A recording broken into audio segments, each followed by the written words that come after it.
আসসালামু আলাইকুম। আজকে আমরা দেখব একজোড়া বালাতে কিভাবে চাষ ঢুকানো হয়। আপনার পছন্দের অথবা শখের বালাকে শক্তপোক্ত আর মজবুত করতে ডেলিভারির আগ মুহূর্তে এর মধ্যে এক ধরনের চাষ প্রবেশ করানো হয়।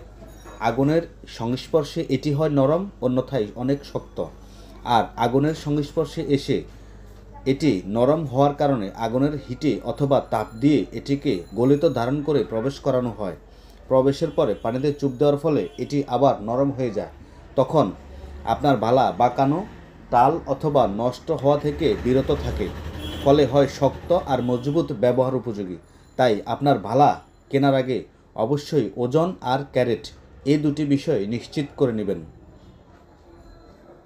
সকলের সুস্থতা, আর্থিক সচ্ছলতা ও সফলতা কামনা করে বিদায় নিচ্ছি। আল্লাহ হাফেজ।